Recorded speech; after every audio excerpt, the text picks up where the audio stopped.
En este noticiero vamos a abarcar, bueno, bastantes noticias y vamos a empezar con una que venimos siguiendo hace rato que tiene que ver con el control o no del estado de la mal llamada hidrovía, este nombre comercial que lleva en realidad allí el trazo y el control de lo que navega por nuestros ríos Paraná y Paraguay y lo que se exporta por esas vías, porque en este día viernes pasado salió una nueva resolución que es la 625-2022 emitida por el Ministerio de Transporte, que aprueba por primera vez el cobro de peajes en el tramo norte de esta vía navegable troncal que tiene una extensión muy importante y por donde se exporta el 80% de lo que produce nuestro país, que está firmada por el ministro actual, el ministro Alexis Guerrera, y permite un cobro del peaje del $1,47 por tonelada de registro neto.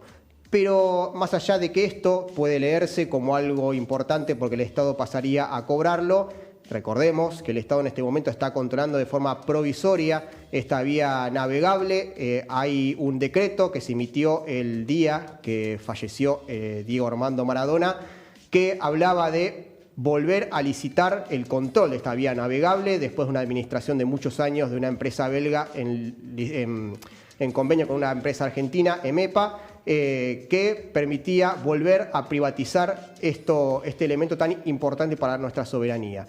Luego de este decreto, el 949, empezaron muchas discusiones, de las cuales fueron las partes de las organizaciones sociales, políticas, los sindicatos, entre ellas muy importante FIPCA, y tenemos un entrevistado para hablar del tema a continuación. Han pedido que este decreto se derogue, el 949, que se avance en la oportunidad histórica de que el Estado vuelva a controlar esta vía navegable tan importante para controlar los recursos de nuestro país y en un momento donde se piden dólares. Bueno, justamente es un momento y una oportunidad también importante. Bueno, muchas idas y vueltas hubo en este tiempo, lo hemos analizado en el Noticiero Popular. Y hace unas semanas, una reunión entre Alberto Fernández y el gobernador Kicillof de la provincia de Buenos Aires daban por entender de que se iba a avanzar o que se va a avanzar por la construcción del Canal Magdalena, un elemento importante en esta discusión. ¿Para qué? Para que toda esta producción que se va por el Paraná-Paraguay de nuestro país, de nuestro territorio, nuestras riquezas, pasen por un puerto argentino y no hacia un puerto uruguayo donde obviamente hay otras licencias con respecto a las empresas y la posibilidad de facturar y de controlar. Bueno, esta reunión entre Alberto y Kicillof daba a entender de que se iba a avanzar con la construcción del Canal Magdalena o que por ahora eso se daría. Y esta resolución del viernes da a entender de que estaríamos en otra posición con respecto al control del Estado.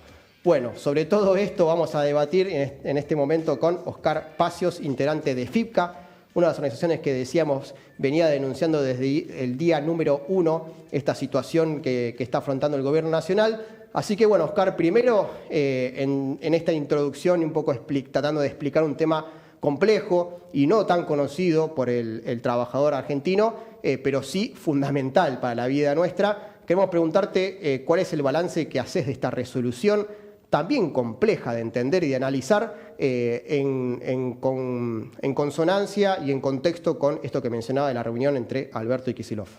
Sí, a priori es una resolución que no aclara, más embarra un poco la cancha, en el sentido de que parecía ser plausible el hecho de cobrar el peaje, o que de alguna manera se defina que el Estado va a cobrar un peaje sobre ese tramo de la hidrovía o del Paraná. Es decir, no sería la hidrovía en este caso porque sería una parte del río Paraná donde el control sería estatal. Habla de un estudio de costos para hacer un transporte polimodal, es decir, eficiente para que todas las partes ganen, win-win, como para que no haya ningún sector que se sienta perjudicado por esta posibilidad de dragar esa parte del río Paraná. La cuestión es que, bueno, no deja vigente el decreto 949/20, que es la parte del león del flete, que es donde se mueve alrededor del 85% del comercio exterior Argentina, que estamos hablando entre importaciones y exportaciones, en el orden de los 200.000 millones de dólares. El 85% estaríamos hablando de alrededor de 150.000 millones de dólares.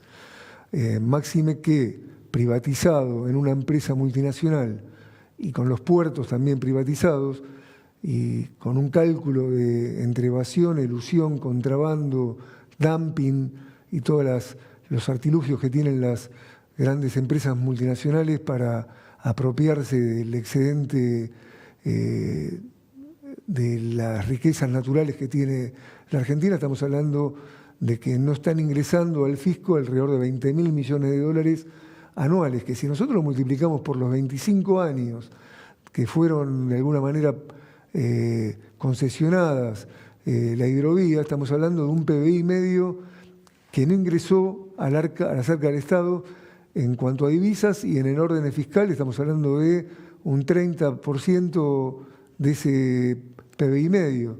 Y vaya si era necesario, ¿no? Imagínate vos lo que hubiese... la crisis. Imagínate vos, en los 12 años del kirchnerismo, donde se avanzó en derechos, se avanzó de alguna manera en políticas públicas que favorecieron al grueso de la población argentina, que hubiese sido con alrededor de 500, 600 mil millones de dólares para poder reinvertir en políticas sociales, políticas productivas, políticas de desarrollo, ¿no? Es decir, y bueno, justamente hoy estamos teniendo la oportunidad histórica con un vencimiento de concesión de la mal llamada hidrovía, porque estamos hablando del comercio exterior por el río Paraná. Si el Estado se hiciese cargo de eso con el control y con, de alguna manera, la recaudación que eso implicaría para las arcas del Estado y el pueblo argentino, que hoy tiene una espada de Damocles sobre la cabeza de 45.000 millones de dólares del Fondo Monetario Internacional, más los 70.000 millones de dólares que se endeudó en forma gratuitamente la Argentina, que fue evadida y fue fugada al exterior, ¿no? En todo esto que comentás y que relatás, hace unas pocas semanas teníamos una noticia que era positiva, que era esta reunión entre Alberto y Kicillof y la construcción del Canal Magdalena. Contanos cómo habían leído esa reunión y esa puesta en valor de la construcción y por qué es importante el Canal Magdalena. Sí, es muy importante el Canal de Magdalena, es con muy buena noticia, porque permite el tránsito de la producción argentina por puertos argentinos, sin necesidad, como actualmente ocurre, de tener que salir vía el puerto de Montevideo. Esto implica, amén de la falta de controles que hoy tenemos porque los puertos se están privatizados y porque la empresa concesionaria del Paraná, de la hidrovía, es extranjera, es decir, una zona franca en Montevideo donde se termina de licuar cualquier tipo de control. Si esta producción con el Canal de Magdalena se va a hacer posible, saliese por puertos argentinos, el último puerto de control sería el puerto de La Plata, el puerto de Buenos Aires o el puerto de Quequén, con los controles de agencias argentinas como AFIP, como Bramatología, como AFIP, el tema, todas las agencias que hacen... permitirían recaudar. Para recaudar y para controlar lo que se está exportando. Y aparte permite el tránsito entre el litoral marítimo y el litoral fluvial argentino sin necesidad de pasar por otro país. Hoy, si nosotros venimos con una embarcación desde Río Grande o desde Río Gallegos, primero que la demora se incrementa en alrededor de una semana, es decir, en lugar de tardar 5 días, que es lo que tardaría en llegar un buque de Río Gallegos al puerto de Buenos Aires, tardaría alrededor de 15 días, porque el desvío por Montevideo implica un tránsito mucho más engorroso, porque el canal de Punta Indio hoy permite únicamente un solo canal, es decir, de ida o de vuelta, con lo cual si tenemos que entrar por el canal de Punta Indio y está saliendo un barco, tenemos que esperar que salga el barco para poder ingresar. Esa demora se calcula en una semana por la cantidad de tráfico que tenemos hoy en el comercio entre la Argentina y el mundo. Y esto de alguna forma el canal de Magdalena lo evitaría porque el canal de Magdalena tiene un ancho de banda de 150 metros que permite el doble tráfico en forma simultánea. Es bueno por donde se lo mire. Ahora, volviendo a lo que comentábamos antes, ¿qué significa esto de cobrar $1,47 por tonelada? Porque en algunos portales lo veíamos como una buena noticia. Y claro, a nada es bueno, pero ¿qué significa en términos reales? Significa primero que el grueso del esfuerzo fiscal para hacer transitable ese tramo del Paraná va a recaer sobre el Estado argentino. Hoy tenemos el ejemplo del puerto de Quequén. En el puerto de Quequén, que fue privatizado y que hoy está venciendo la concesión, hubo que hacer un muelle para tener aguas profundas, alrededor de 70 pies, es el puerto más profundo que tiene la Argentina, alrededor de 7 millones de toneladas se van por el puerto de Quequén. Para lograr esa profundidad y que esos buques ingresen al puerto, hubo que hacer un muelle de 70 metros y que costó $90 millones y que fue pagado por el Estado argentino. Se nos fue pagado por la empresa concesionaria. Acá con el Alto Paraná, es decir, con un valor de tonelada de $1,48, estaríamos teniendo la misma ecuación. El gasto más importante para hacer transitable esa parte del Paraná estaría a cargo del Estado argentino. Se calcula que el valor del flete, para que sea rentable, en términos como hoy es rentable el resto de la hidrovía del Paraná, tendría que ser de $8. Otro tema que tiene que ver también con el canal de Magdalena es el tema del dragado. El dragado del canal de Magdalena, por lo aluvional que tiene el río de la Plata y el río Paraná, es decir, es mucho más sencillo y mucho menos costoso para poder dragarlo a una cantidad de pies que pueden entrar buques de gran calado, que el canal de Punta Indios, que al atravesar el río de la Plata se llena de sedimentos en forma mucho más grande y es mucho más costoso sacar esos sedimentos. Es decir, que el canal de Magdalena es beneficioso por donde se lo mire, para los puertos, para las embarcaciones y para el Estado Nacional.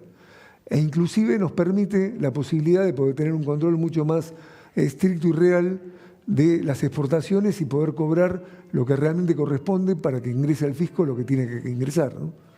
Para ir cerrando entonces, mencionaste el puerto de Quequén.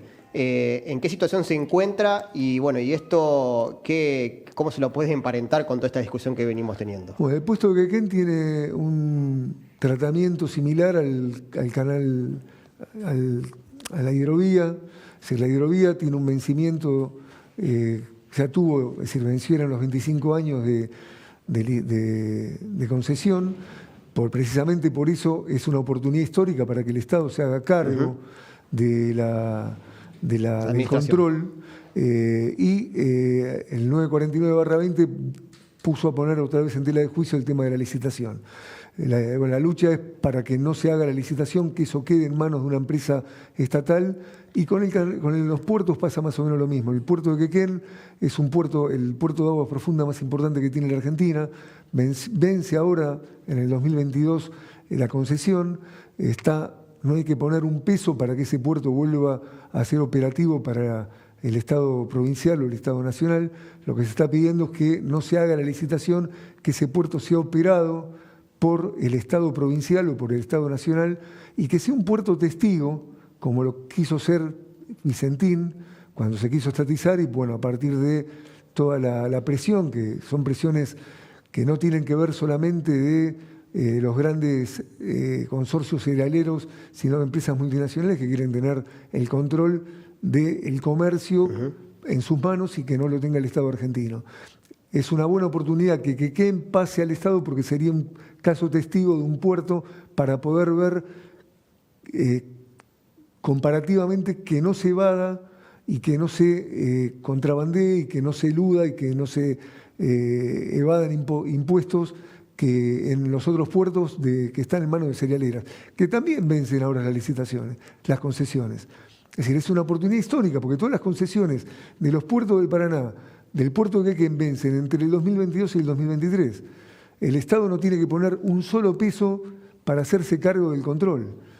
Y tienen ya todas las obras de alguna manera hechas. ¿Hay que hacer más obras? Obviamente hay que hacer más obras. Pero tenemos el peaje, tenemos la recaudación como para poder hacerlas en forma autónoma y poder tener el control efectivo sobre el comercio exterior. Algo que lo tuvo la Argentina del año 45 al 55, que permitió un desarrollo impresionante de la industria nacional, que pudimos tener empresas de base como las acerías, gracias a que esas exportaciones quedaban en manos del Estado a través de IAPI. Bueno, hoy estarían la posibilidad del Estado poder tener el control sobre el comercio exterior, poder tener el control de la recaudación y poder tener la posibilidad de invertir en infraestructura social, infraestructura económica y desarrollo, que es lo que le está faltando. Es decir, esto es amén de que tengamos también unas políticas de apertura de inversión externa directa en aquellos nichos donde el Estado considere que es estratégico para poder avanzar en un desarrollo integral con el resto de América Latina. Porque lo que estamos acá hablando también es en forma conjunta tener políticas de desarrollo con el Brasil, con Perú, con Chile, con el resto con Bolivia, sobre todo con Bolivia energéticamente. Así que es una oportunidad histórica. Y no solo los puertos, también vencen concesiones de empresas energéticas.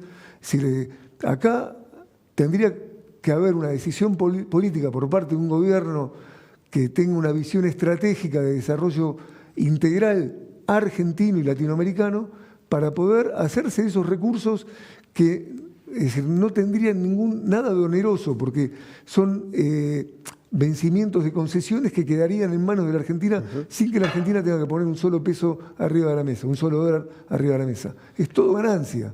Acá hay un problema que es el problema de extorsión que tiene el Fondo Monetario Internacional y las grandes empresas multinacionales y los grandes multimedios que se quieren quedar con los recursos naturales de los argentinos para el 1% de la población.